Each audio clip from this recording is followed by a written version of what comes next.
then I have a bit more of a problem with it, because essentially that is spreading misinformation, and it's also leading to unrealistic expectations amongst your audience, which could severely hinder and harm their body image and their mental health.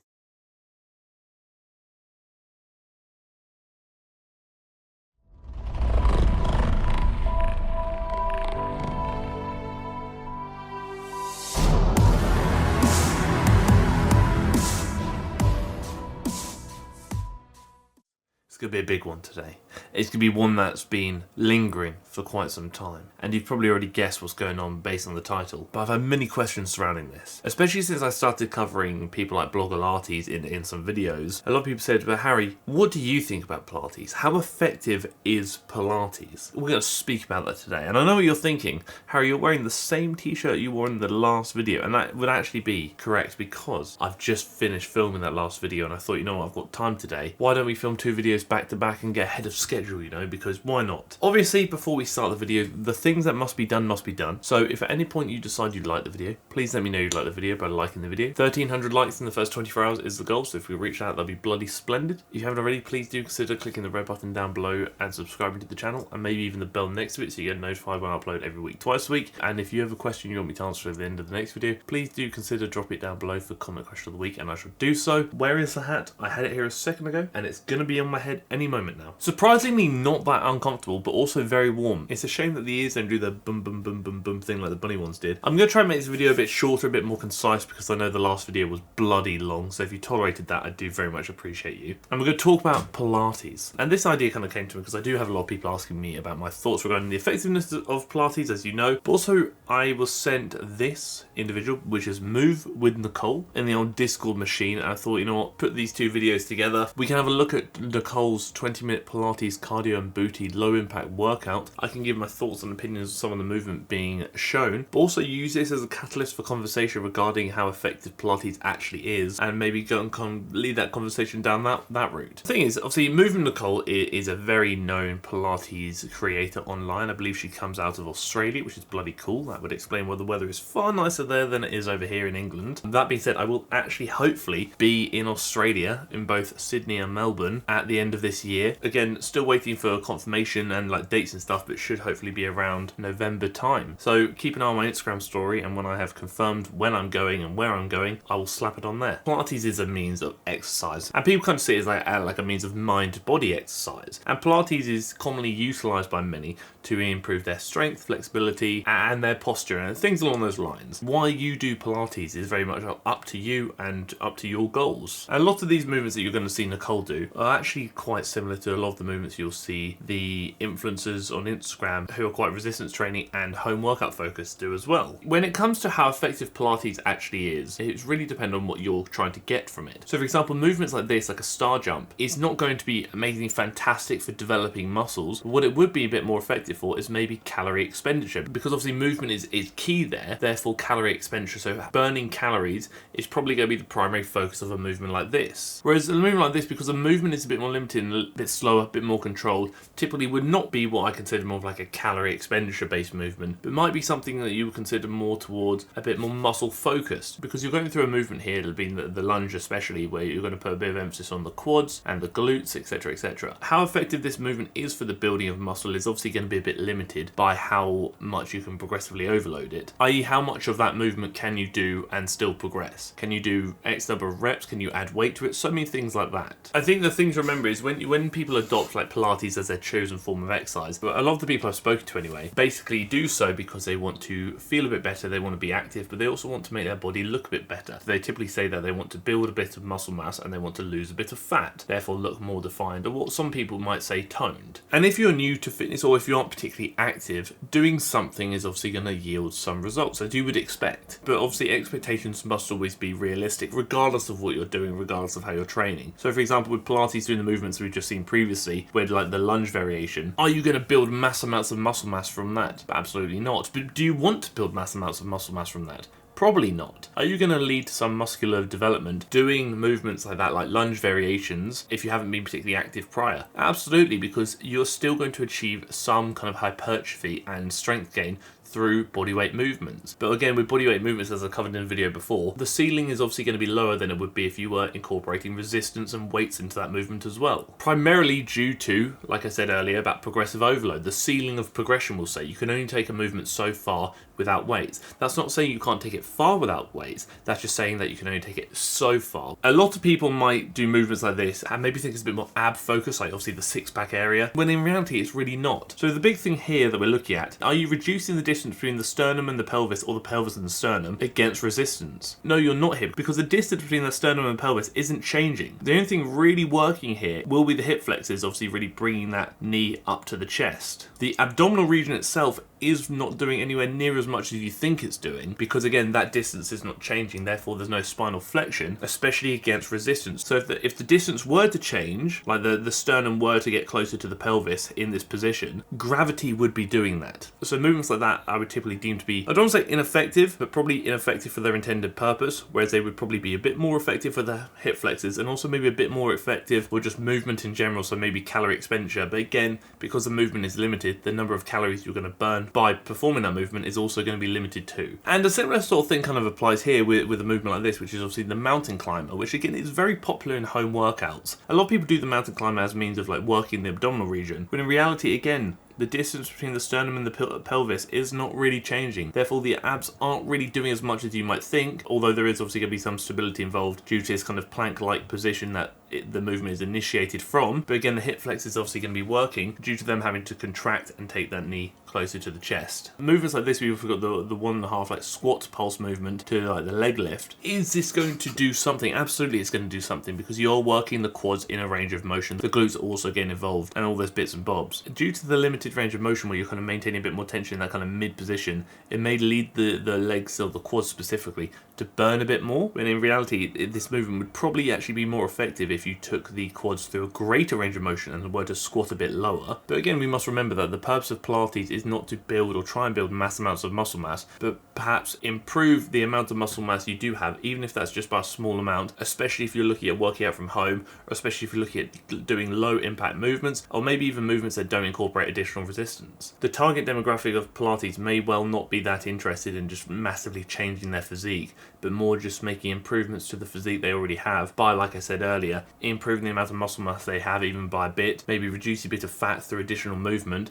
and just feeling better and maybe even looking better too. Because obviously, if I were going to speak about this from a means of optimizing hypertrophy, I'd say put a barbell on the back, squat, bum to the floor, go through a full range of motion, and lift as heavy as you can for 5 to 30 reps. But I'm not approaching it that way, because although that would certainly be better for building muscle, which again is like a focus of Pilates, the intended audience have probably chosen Pilates for a reason, and that reason may be because they don't want to go to the gym, that reason may be because they don't want to lift weights, that reason may be they just want to work out at home or on the beach and be able to work out wherever they want. So it's again being a bit more understanding and receptive that not everybody wants to achieve the same thing, and although I feel like resistance training could benefit people hugely, which again I'll cover at the end, not everybody wants to pursue that path. But it's about identifying what these movements might be targeting, what they might be a bit more effective for, and also which movements maybe are a bit less effective than you might think. Because essentially, if we look at any of the movements being incorporated throughout this workout, they all do something in the sense they either take the body through a range of motion that could work certain muscles, i.e. for example this squat position is obviously going to be quite good for the quads,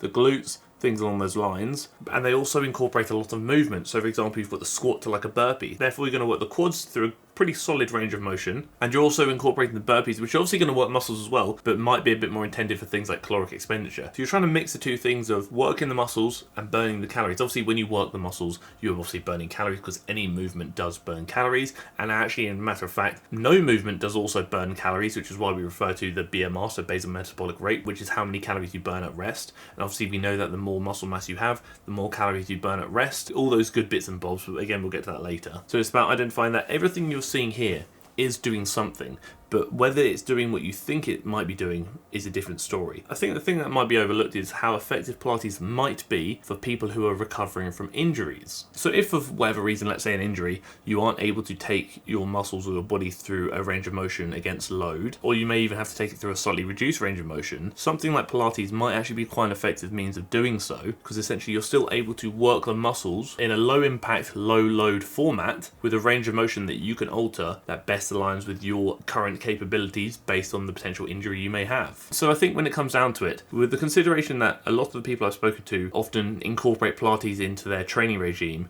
as a means of, like I said, building a bit of muscle and losing a bit of fat, I do think I would treat this and approach this in a similar way that I would approach body weight workouts. Of yes, you can do both of those things through Pilates. How much of each of those things you can do is obviously limited. The ceiling is yay high, because essentially, like I said, when it comes to burning calories, movement is pretty key. When it comes to building muscle, movement against resistance through an adequate range of motion is pretty key. The range of motions we've seen through some of these movements could certainly be a bit better when looking at muscle building. I'd take them through a greater range of motion. The lack of resistance is obviously going to be quite limiting regarding how far you can take these movements, and the amount of movement incorporated, maybe even the speed of some of these movements, might be a bit limiting when looking at caloric expenditure as well. Regardless of what your goals are, I do think a lot of people, due to maybe the intimidation factor of the gym, or the intimidation factor of weights and just resistance training in general, which is very fair enough, do really overlook the benefits and importance of resistance training. Although you may enjoy Pilates, there's no reason why you can't do both, if that's something you would ever consider. The ceiling for progression when it looks at resistance training, when considering fat loss and muscle gain, is going to be significantly greater than you might think.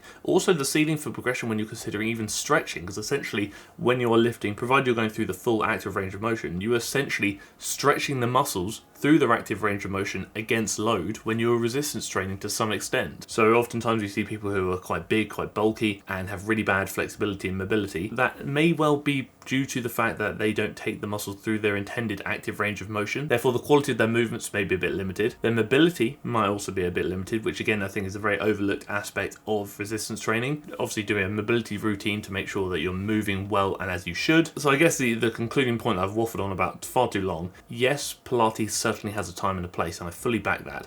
I think ultimately, if Pilates helps you achieve your goals, you enjoy it and you can stick to it, then I fully support it. I think you should absolutely do it, because again, it's all well and good me saying resistance training is probably in most cases going to be better for most of the goals you may have if you're incorporating Pilates into your lifestyle. That's all well and good, but if you don't enjoy it, you don't enjoy it. Therefore, you're probably not going to stick to it. Therefore, it's probably not the best thing for you. The best thing for you is whatever you can remain most consistent with, because if you can't remain consistent with it, you're not going to do it. But what I do struggle with is when, I'm not saying Move With Nicole is doing this whatsoever, I mean saying when I see a lot of other creators almost suggest that Pilates is going to lead to mass hypertrophy, so muscle gain, and also suggesting that doing certain movements targets muscles that the movements just don't target, then I have a bit more of a problem with it, because essentially that is spreading misinformation, and it's also leading to unrealistic expectations amongst your audience, which could severely hinder and harm their body image and their mental health, which is obviously not what you want to achieve. At the end of the day, if Pilates gets you moving and Pilates helps you achieve your goals and what you want to achieve and you enjoy it, then stick to it, fully go for it. Those are my thoughts and opinions on Pilates, I guess kind of quickly summed up, and also my brief thoughts and opinions on this specific workout we looked at from Move With Nicole. I just wanted to give a bit of an insight as to how certain things might be working different areas than you might think, and also what certain movements might be slightly better for than others. Obviously, I know you're thinking, Harry, you're in different clothes. That is because I'm currently filming on a different day, and I'm filming this when I'm filming the next video you're about to see. But one thing I kind of neglected to mention throughout this video is the potential benefits of Pilates on your mental health and your mindfulness. So not everybody wants to do activity and work out to whatever degree purely for the sake of physical health. A lot of people actually want to do it for their mental health as well. And one of the fundamental aspects of Pilates is meant to be mindfulness. And I think a lot of times, perhaps due to almost like the meditation-like aspects of Pilates and maybe the breathing side of Pilates as well, a lot of people can find that Pilates does really benefit their mental health. But like I said earlier in the video, if it makes you happy, if it aligns with your goals and helps you achieve your goals, and if it also improves your physical and mental health, it's a bloody win-win if you ask me. Again, it's very much goal dependent on what you're looking to achieve and doing what's best for you. But now obviously we'll crack on with the rest of the video. But now obviously we must crack on with Comment Question Week. It's a bloody good one. It's one that I've been looking forward to answering for a little bit. Repetition is important for hypertrophy, but is there a point where it can become a hindrance to progress? E.g., as neural efficiency increases, load increases, but is there a point where the muscle just becomes used to the exercise and doesn't respond to it anymore, i.e. growth, even if you're still progressively overloading on it? That's a bloody fantastic question, and the question I'm bloody looking forward to answering. Obviously, repetition, as you said, is obviously key, because obviously you get better at movements, you can progressively overload, because if you're doing the same thing week on week, you can actually gauge whether you're progressing. Have I done an extra rep? Have I done an extra kilo? Etc, etc. If you change things up all the time, you can't really do that, because everything's changing. But at some point we do get used to variables like movements, volumes, frequencies, etc.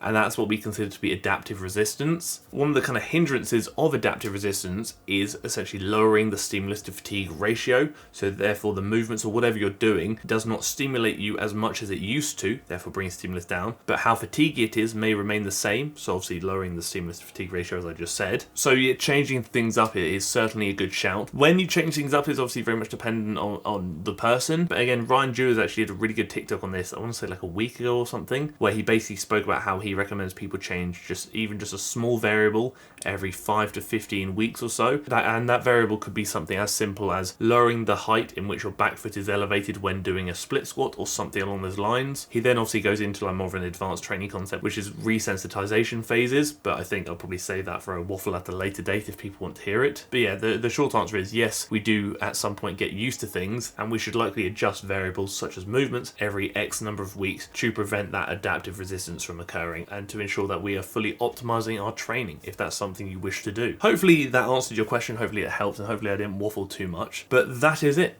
That is the video. Like I said at the start of the video, if at any point you decide you like the video, please let me know you like the video by dropping a like on the video. 1,300 likes in the first 24 hours is the goal, so if we could reach that, that would be bloody splendid. I would very much appreciate it. If you haven't already, please do consider clicking the red button down below and subscribing to the channel, and maybe even the bell next to it so you get notified when I upload every week, twice a week. And if you too have a question you want me to answer at the end of the next video, please do consider drop it down below for comment question of the week, and I shall do so. Thank you for tolerating me. Thank you for tolerating my tiger hat Lizzie McGuire t-shirt combination, and thank you for tolerating the video.